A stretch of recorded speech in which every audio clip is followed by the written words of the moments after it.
नमस्कार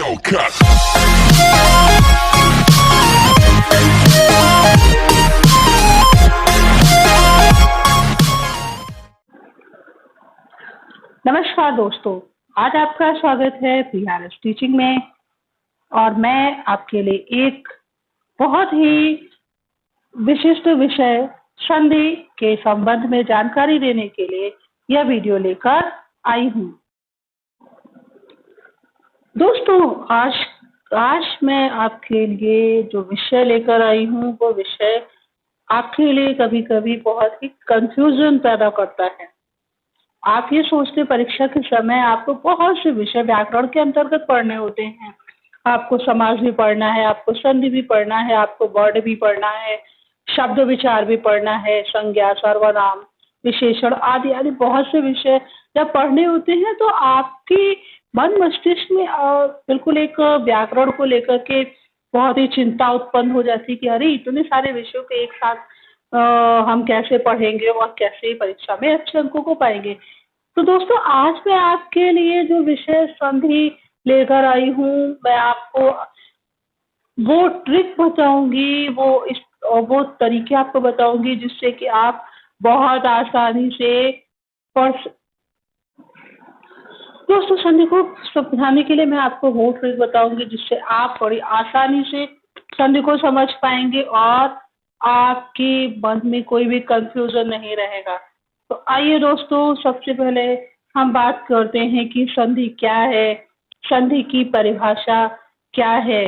तो संधि का अगर हम विचार करें, संधि के विषय में बात करें तो इस शब्द को लेकर के एक मैं आपको बहुत छोटा सा उदाहरण पहले देना चाहूंगी बच्चों, अपने शरीर की संरचना का। और बच्चों, हमारे शरीर में विभिन्न अंग हैं जैसे आँख, कान, नाक, हाथ, पैर। बच्चों, ये सभी जब एक प्रक्रिया के द्वारा एक दूसरे से जुड़ते हैं तब इससे बहुत ही सुंदर मानव शरीर की संरचना होती है। इसी तरह व्याकरण में भी कई प्रक्रियाएं बताई जाती हैं और उन प्रक्रियाओं के द्वारा भाषा को समृद्ध किया जाता है।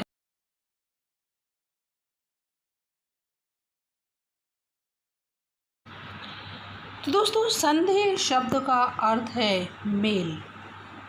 संधि क्या हो गया। इन्हीं प्रक्रियाओं में से एक प्रक्रिया का नाम है संधि। इस संधि की प्रक्रिया को जानने से पूर्व हम आपको संधि की परिभाषा के विषय में जानकारी कराने जा रहे हैं। तो आइए अब हम बात करते हैं संधि की परिभाषा की, जिसे विद्वानों ने अपने शब्दों में स्पष्ट किया है। तो दोस्तों, संधि शब्द का शाब्दिक अर्थ है मेल, जोड़ना, मिलाना। और ये मेल होता है दो वर्णों में। बच्चों, संधि वर्णों को जोड़ने की प्रक्रिया है और समास पदों को जोड़ने की प्रक्रिया है। अब वर्ण से आप सभी परिचित होंगे, जैसा कि मैंने पहले भी आपको जब वर्ण जो भाषा की सबसे छोटी इकाई है, अर्थात मुख से जो ध्वनियाँ निकलती हैं उन्हें वर्ण कहा जाता है। अब ये वर्ण स्वर भी होते हैं और व्यंजन भी होते हैं। तो दो निकटवर्ती वर्णों के आपसी मेल से जो विकार होता है, विकार शब्द का अर्थ है परिवर्तन, जो बदलाव आता है, उस बदलाव को संधि कहा जाता है। उदाहरण के रूप में जैसे शब्द है देव और इंद्र। यहाँ पर दो शब्द हैं, देव और दोस्तों, देव और इंद्र जो पहला वर्ण है, इसमें पहले शब्द का अंतिम वर्ण अ है। और जो दूसरा शब्द है इंद्र, इसमें पहला वर्ण है ई। जब हम इन दोनों वर्णों को मिलाते हैं तब एक नया शब्द बनता है और वो कहलाता है देवेंद्र। इसी तरह दूसरा शब्द हम ले सकते हैं भानुदय। भानुदय शब्द भी दो शब्दों के मिलाने से बना है। पहला शब्द है भानु और दूसरा शब्द है उदय। भानु शब्द में जो अंतिम वर्ण है वो ऊ है और उदय शब्द में पहला वर्ण ऊ है। इन दोनों को जब हम मिलाते हैं तब दोनों की जगह ऊ आदेश होता है और यही परिवर्तन होकर एक नया शब्द बनता है भानुदय। बच्चों, यह प्रक्रिया तो संधि की प्रक्रिया है और यह संधि की परिभाषा व्याकरण शास्त्रियों द्वारा दी गई है, विद्वानों के द्वारा दी गई है। इससे हमें ये पता लगता है कि शब्दों को मिलाने का कार्य किस तरह किया जाता है। इसके बाद अब हम विचार करेंगे कि संधि के कितने भेद होते हैं। तो आइए दोस्तों, मैं आपको संधि के भेदों के विषय में जानकारी करा दूं। संधि के कितने भेद। दोस्तों, हिंदी व्याकरण में संधि के 3 भेद बताए गए हैं। पहला स्वर संधि, दूसरा व्यंजन संधि और तीसरा विसर्ग संधि। इन तीनों भेदों के विषय में मैं आपको विस्तृत जानकारी कराने जा रही हूँ। क्रमशः एक एक संधि के विषय में मैं आपको बताऊंगी। दोस्तों, संधि के भेद करने के 3 आधार हैं, जैसे स्वर का स्वर से मेल, स्वर का व्यंजन से मेल या व्यंजन का व्यंजन से मेल और विसर्ग का स्वर या व्यंजन से मेल। इसी आधार पर संधि के 3 भेद हैं, स्वर, व्यंजन और विसर्ग संधि। तो आइए दोस्तों, सबसे पहले मैं आपको स्वर संधि के से परिचित करा दूं। बच्चों, स्वर संधि का आशय है कि जब 2 स्वरों का आपस में मेल होता है और उन दोनों स्वरों के मिलने पर जो विकार अर्थात परिवर्तन उत्पन्न होता है, उस प्रक्रिया को स्वर संधि कहते हैं। उदाहरण के लिए हम शब्द विद्यालय को लेते हैं। विद्यालय शब्द 2 शब्दों के मिलाने से बना है, पहला विद्या और दूसरा आलय। विद्या शब्द में अंतिम स्वर है आ और आलय शब्द में पहला स्वर है आ। जब इन दोनों स्वरों का मेल होगा तब इनके स्थान पर आ का आदेश होगा, अर्थात इनमें जो परिवर्तन आएगा, आ और आ दोनों का मिलाकर के आ आएगा और इस प्रक्रिया के द्वारा एक नया शब्द बनेगा जो होगा विद्यालय। बच्चों, आप ये समझ गए होंगे कि स्वर संधि में केवल स्वर का स्वर से मेल होता है। आइए मैं आपको याद दिला दूं कि स्वर हिंदी वर्णमाला में स्वरों की संख्या 11 है, जो अ से लेकर अ तक माने जाते हैं। बच्चों, स्वर संधि के भी 5 भेद होते हैं। इनके नाम मैं आपको संक्षिप्त रूप से बता दूं। दीर्घ संधि, गुण संधि, वृद्धि संधि, यण संधि और अयादि संधि। अब मैं आपको व्यंजन संधि की परिभाषा के विषय में बताने जा रही हूँ।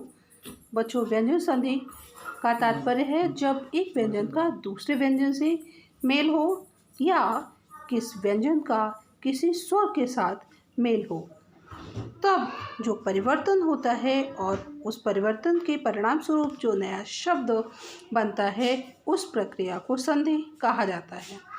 उदाहरण के लिए शरत, चंद्र और उज्ज्वल शब्दों को मैं आपके सामने स्पष्ट करने जा रही हूँ, जिससे आपको इस प्रक्रिया की स्पष्ट जानकारी हो जाएगी।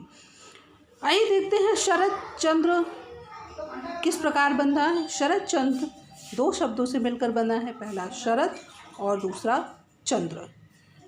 यहाँ पर पहले शब्द में जो अंतिम वर्ण है वो व्यंजन है तो, और जो दूसरा शब्द है उसका पहला वर्ण भी व्यंजन है। इसके बाद जब इन दोनों वर्णों के स्थान पर परिवर्तन हुआ तब जो शरत का अंतिम वर्ण ता है, ता के स्थान पर च का आदेश हुआ और तत्पश्चात शरत चंद्र शब्द का निर्माण हुआ। अब आइए हम चर्चा करते हैं विसर्ग संधि के संबंध में। विसर्ग संधि का आशय यह है कि जब विसर्ग के बाद स्वर या व्यंजन आए तब विसर्ग में जो परिवर्तन होता है उस प्रक्रिया को विसर्ग संधि कहा जाता है। जैसे मनोनुकूल, यह शब्द दो शब्दों के मिलाने से बना है, पहला शब्द मन और दूसरा शब्द है अनुकूल। मन शब्द में जो विसर्ग हैं, यह विसर्ग इसके बाद अ स्वर आया है और विसर्ग को ओ आदेश होने पर विसर्ग और अ दोनों को मिलाकर के जब ओ आदेश हुआ तो इस प्रकार यह शब्द मनोनुकूल बना। दोस्तों, ये तो मैंने आपको संधि की परिभाषा, संधि के भेद के विषय में जानकारी प्रदान की। अगर आपको मेरा ये वीडियो पसंद आया हो तो प्लीज़ आप मेरे वीडियो को लाइक करें, मेरे चैनल को सब्सक्राइब करें और हाँ, बेल आइकन को प्रेस करना ना भूलें, जिससे कि मेरे नए वीडियोस के संबंध में आपके पास सबसे पहले नोटिफिकेशन पहुंच सके। दोस्तों, अब मैं आपको संधि प्रक्रिया के साथ ही इससे जुड़ी हुई एक अन्य प्रक्रिया के संबंध में भी जानकारी कराना चाहती हूँ, क्योंकि उस प्रक्रिया के बिना संधि की प्रक्रिया को समझना मुश्किल है।